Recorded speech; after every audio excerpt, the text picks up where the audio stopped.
Welcome to the Tuning Aid Podcast, where I help live audio techs level up so they can get scary good sound out of their shows and services. I'm Michael Curtis. Thank you so much for giving me your time and attention today. We're continuing on with our live audio fundamentals series. So if you're new, welcome. This is the place for you. Or if you've been in the game a little bit, but maybe want to fill in some of the cracks and build a solid foundation, you're welcome here as well. If you could do me a favor, even if you're a little bit farther along in your career and you're like, I might already know some of the subject matter, is there a younger or less experienced engineer in your life you think would be helpful to share this with? I would deeply appreciate it, whether this is on the podcast platform of your choice or the YouTube video. Either one is great. Thank you so much for that. Today, we are covering Auxes, buses, and groups in a conversational format, making sure you feel comfortable about their use cases, some of the pitfalls, and how to get the most out of them. Okay, so if you've never heard these terms before in your life, let's start from the very basics function of a mixer. An audio mixer takes in inputs or sources, so a microphone in front of a vocalist, maybe it's a direct box that's getting a bass guitar, runs into the mixer, flows through the channel strip, so that's all the processing or the tools we can use to increase the level or shape the tonality of it, or maybe even mute the source, and it goes to a fader.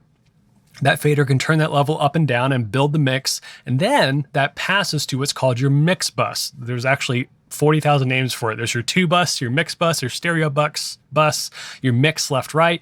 It's basically the pair of faders. It's almost always a stereo set or a pair that you can pan left or right in if you wanted to. That is now your main mix. This is what you're mixing for that feeds to the speaker system that's responsible for covering the whole audience or maybe your broadcast or your live stream. So that is king. That's the main aspect that a mixer is built for.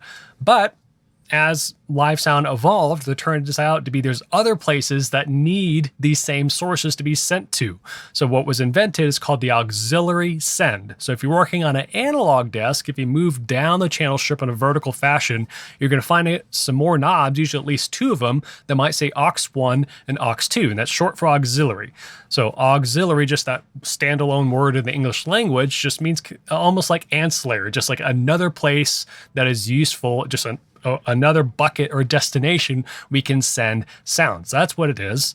Other consoles or manufacturers call them buses. Even some others just call them mixes, but it all means the same thing. It was what is another place we can combine audio, and that's its key factor. It's not just a singular source anymore. It is a destination in which you could combine multiple things and send it to. Okay, so what are some use cases for that? The first one right off the gate you probably went into is mixing a monitor or a wedge. So let's just pretend we're at a show where it's a solo acoustic guitarist who's plugging into a single K12 or just a speaker on a stick, no sub. And then we have in front of them another K12 that's cocked up at a 45-degree angle, pointing back at them for a monitor. We wouldn't want the same mix going to the house or that speaker on a stick to go to the monitor, because that musician might want something different, and we want to be able to control the levels independently. So that's where an aux would come in. So if we're just worrying about those two inputs of the vocalist, so an SM58, the regular run-of-the-mill microphone in front of them, then their acoustic guitar plugged into a DI box into your console. So if you haven't used a DI box or are confused about it, I have a previous episode you can check out about that. But let's say those are our two inputs, that microphone and a DI box running into our mixer. Our pair of faders we're going to be mixing for the show will go to our mix left right output and go actually maybe just the left channel going out to that single K12 on a stick. But the monitor in front of them, we would use those knobs, the aux knobs, to turn up or down their vocal or their acoustic guitar independently so they could hear themselves. So that is one use case. And we would want to run that pre-fader, not post-fader. So this is another often confusing term for a lot of audio techs, is we can control how that signal is sent. So what is consistent between the two is if we're sending a signal to an aux, we can turn it up there. That has a knob, or you can use the sends on fader function if you're on a digital desk, and actually turns the fader into the amount that you're sending that specific channel into that aux or mix bus, right? So if we're doing that, if we just turn it up to unity, so it's just passing straight through, no attenuation, no gain, we're just taking what is coming through the channel strip, sending it straight to that monitor wedge. If it's pre-fader, that means whatever I do in the house mix is unaffected. That does not affect their wedge, which is cool. So they get a nice steady eddy monitor mix without anything I'm fading up or down in the house affecting it, right? So post fader means sometimes, at least on the Soundcraft EPM8 I have sitting here in front of me, at the push button, you push it in, it turns it to a post fader mix. So what does that do? I still have the variable amount I can send of that vocal or that acoustic guitar into the aux. But if I turn it into a post fader mix, now all of a sudden it's taking that same send amount that we have on the knob, then also considering what my fader is doing. So if I send the vocal at unity to that aux, but then that fader is down in the house and it's post fader, that performer is not going to be able to hear it. So that's why commonly monitor mixes are mixed pre-fader. So that way, if you're in walk-in and have your faders down or something like that, they're not going to lose it if they want to check something in a variety of other reasons. But just know pre-fader means, okay, this destination, this aux, whatever I'm using it for, I do not want my house mix decisions to affect it. Versus post fader might mean, yes, I do want it to affect it. So let's look at one more full back situation to say where we actually might want to mix of the two. Then we'll talk about some other use cases for an aux, and we'll cover a group as well. So I do a lot of corporate gigs, and there are musical acts, but sometimes there's a presenter on stage that is wanting to be able to hear what a video that's being played back, or maybe some Q&A microphones. So let's say that's now on aux 2. I have that same performer is performing pre-show and aux 1, that's their monitor mix. But let's say in front of the stage, I'll also set up another K12 down there, just a powered speaker that is playing and pointed back up towards the stage so that presenter can hear a video playback, or maybe a Zoom presenter that's remote, or some Q&A microphones, right? So even though that is technically a fold back or a wedge, that's just another name for a wedge, is a fold back. And that's because the PA speakers that were hung in the air, they used to take one and fold them back around so the band could hear before there were dedicated monitor mixes. So that's why we have that name, fold back. So that presenter is on stage. Well, let's say I have my fader down and I'm getting ready for the video world to play a video. Or maybe I'm at front of house, I'm triggering it too. I'm doing everything at once, which is no fun. And I hit go on the video and it's pre-fader, or maybe I wanted to fade it in. Or let's say Video World is testing video before it's time and audio is coming into my desk and I don't have it muted. That means that it's going to go to the wedge even with my faders down, which I don't want.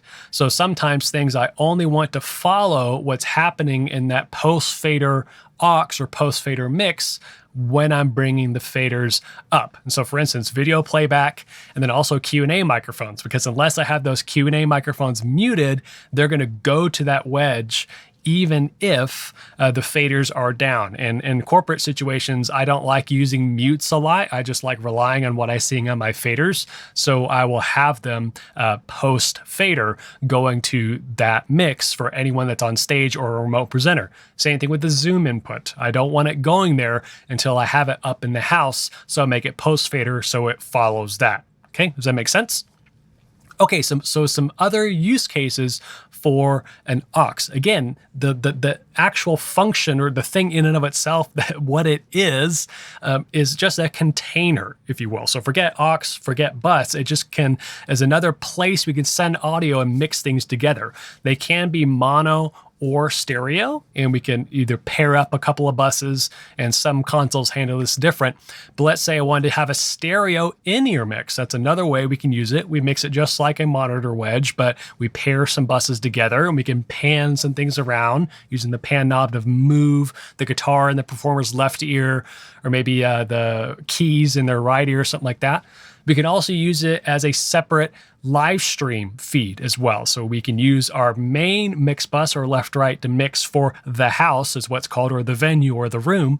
And then we also can have a post-fader mix bus that has everything at Unity sent to it. So it's still basically a copy of our main mix, but it's going to the stream.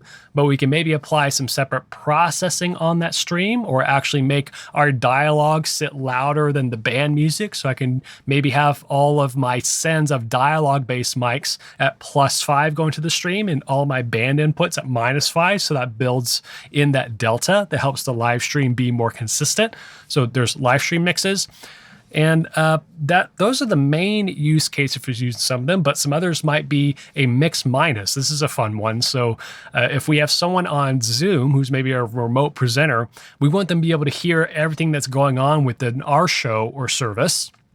So we want to be able to send all of our inputs, but we don't want to send themselves back to themselves, and that creates a feedback loop. So we send everything back to them except themselves, and that's called a mix minus. Sometimes we may not want to send certain aspects of the show, but in general, we would want them to be able to hear what's going on and communicate with the in-room talent. So we would use a mix bus for that. There are some other advanced use cases we can go through, but I think we'll leave an aux or a bus there for now. And now we'll transition to a group.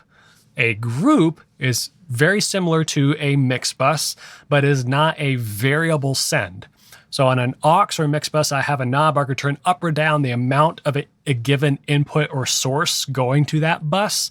With the group, it's either on or off, it's in or out, and is also going to follow your fader.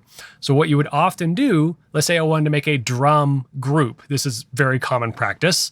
I want to send my kick, mic, snare, hat, overheads, toms, all those microphones into a drum group.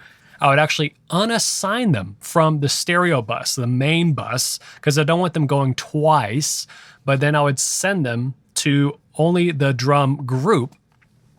And you could functionally do this and make a aux just like a group by just sending everything at Unity. So it's not that there's anything super special, but we've kind of inherited this workflow from older analog consoles where on each channel there's a little button where you can say, hey, go to group 1. These channels go to group 5 or all the way through 8. So some consoles actually don't have this feature because they just give you more auxes or more buses, but it's pretty handy because some consoles actually let you send a group to a bus. So if someone's in your mix, you can actually just take the drum group and send it there instead of having to individually mix drums in everyone's ears, which is pretty cool.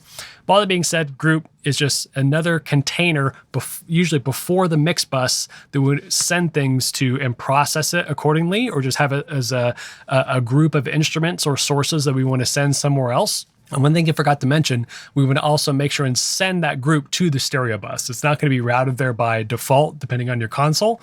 So it would be all drums, unassign them from the mix left, right, and then send them to the group. And then you want to send the group to your stereo bus. All right, we covered basics of auxes, buses, and groups. Auxes and buses really mean the same thing. They are a container in which we could send audio. We covered pre-fader versus post-fader, some common use cases for auxes and buses, and also how you can use a group.